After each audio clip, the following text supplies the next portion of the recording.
Capitolo settimo. Parte 31. Un caso postesilico, i Maccabei. La rivolta. La tentazione di glorificare il nome mediante le armi non era mai venuta in mente ad alcuno dei profeti. Ogni idea di questo tipo è assolutamente esclusa dalla loro predicazione. Solo il libro di Daniele, che il canone ebraico non annovera fra i libri profetici, allude a una milizia celeste che vigila su Israele, ma è già altra cosa. Contemporaneo però al libro di Daniele sorge in Palestina quel moto di redenzione di Israele che fu la ribellione dei Maccabei all'oppressione religiosa dei Seleucidi Antiocheni. Siamo nel secolo a.C. Quando poi questi verrà, troverà un Israele percorso da correnti di esasperato messianismo nazionalista, a cui Gesù si rifiuterà nettamente. Coloro che ancora oggi tentano di presentare un Gesù infiltrato di quelle tendenze che la storia riconosce agli zeloti dell'epoca, sono coloro che, dal Renan in poi, hanno visto nella croce la disfatta d'un sogno politico. Troppo poco per una religione senza nazione. L'avventura militare e politica dei Maccabei è però degna di particolare attenzione per poter comprendere i sentimenti d'un popolo assoggettato, il quale, dopo l'esilio, si era ricostituito praticamente senza rappresentanza politica, senza forze militari e intanto vantava come suo Dio una presenza onnipotente e sovrana sui regni della terra. I Maccabei, la cui storia ci è nota dai rispettivi libri biblici e anche da altre fonti esterne alla Bibbia, rappresentano l'unico tentativo, in qualche misura riuscito, messo in opera dal giudaismo post-esilico allo scopo di restaurare un Israele conforme alle aspirazioni nazionaliste, alle quali i profeti dell'esilio erano rimasti idealmente estranei, quando non le avevano anche combattute con sarcasmo. La rivolta dei Maccabei, nel suo inizio, non ha mire di restaurazione politica. Essa si oppone a un regime di oppressione religiosa nemmeno lontanamente paragonabile con la futura dominazione romana, che tuttavia distruggerà la nazione giudaica e il suo tempio. Con Antioco IV, re d'Antiochia nella prima metà del secondo secolo a.C., il paganesimo ellenista intendeva sterminare l'Israele yavista, con metodo e crudeltà. La tirannia di questo re fu un vero tentativo di soffocare una religione al fine di sostituirvi la propria, arbitrio del quale nemmeno l'Egitto dei faraoni, al tempo dell'Esodo, non si era reso responsabile. Per essersi sollevato contro l'arroganza di voler sopraffare la coscienza d'un popolo, il giudaismo divenne un simbolo di resistenza spirituale anche per la futura comunità cristiana, come ricorda la lettera agli Ebrei, 11,32-40. La rivolta maccabaica è un'epopea tale che, al confronto, l'epopea omerica appare, nel suo oggetto si intende, una contesa per svaghi domenicali.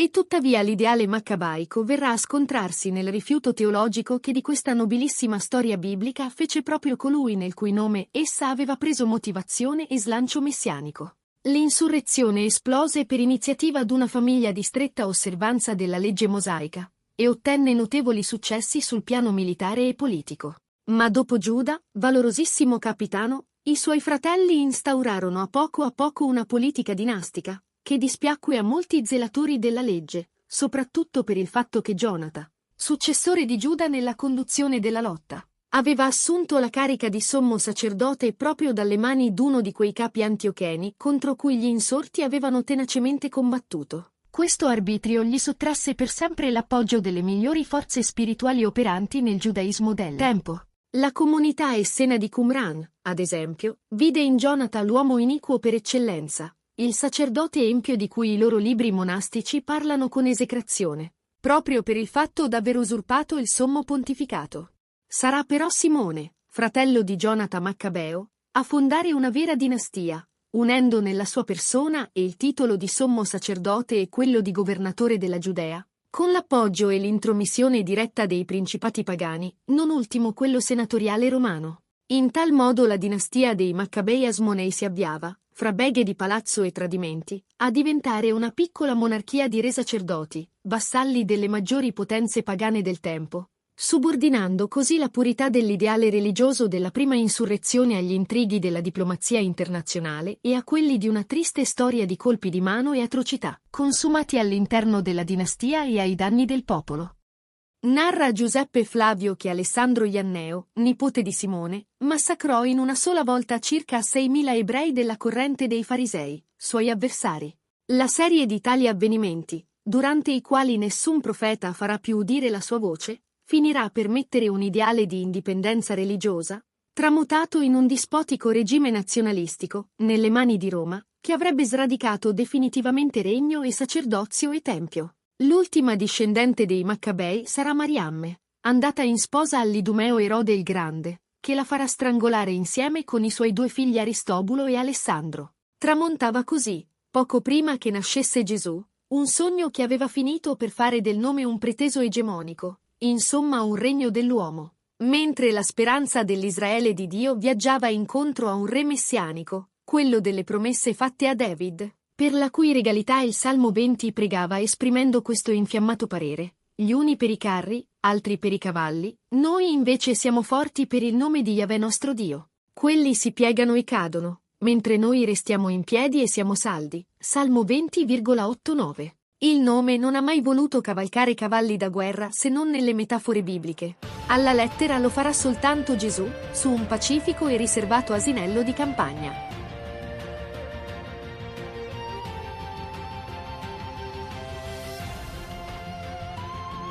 Valore religioso della ribellione.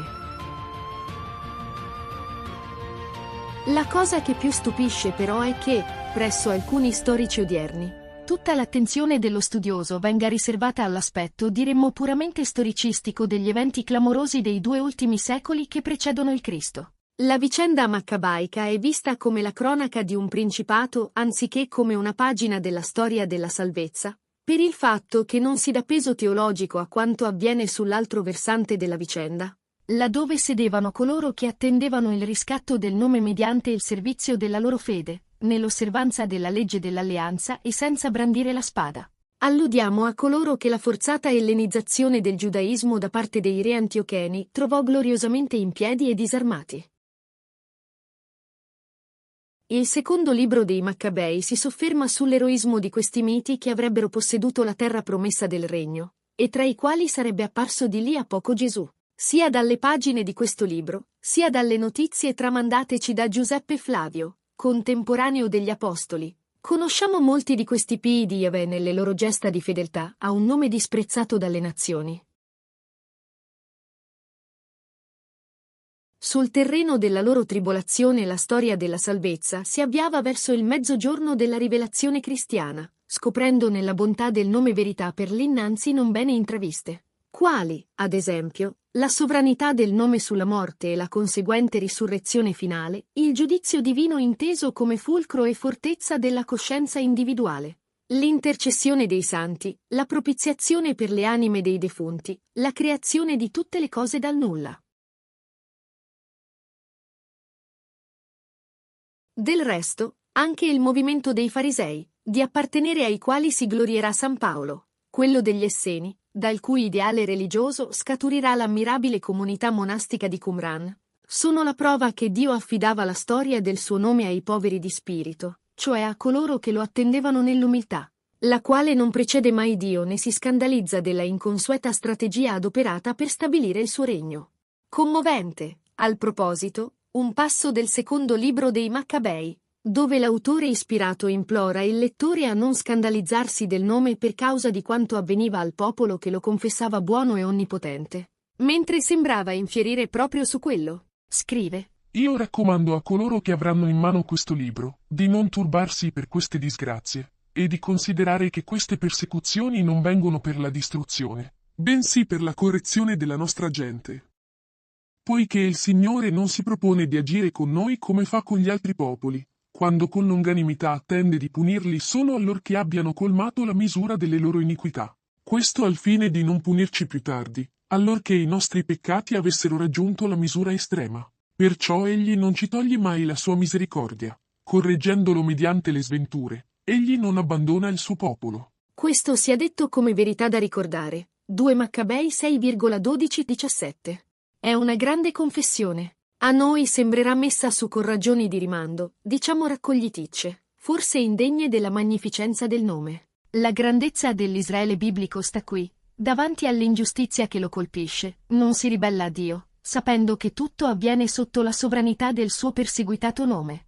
Laddove la sapienza greca avrebbe disquisito ampiamente, con arte e lumi, sulla provvidenza divina e sugli scarsi esiti della sua presenza nel mondo. Come facevano i contemporanei stoici, l'Israele biblico invece adora e ama senza fine.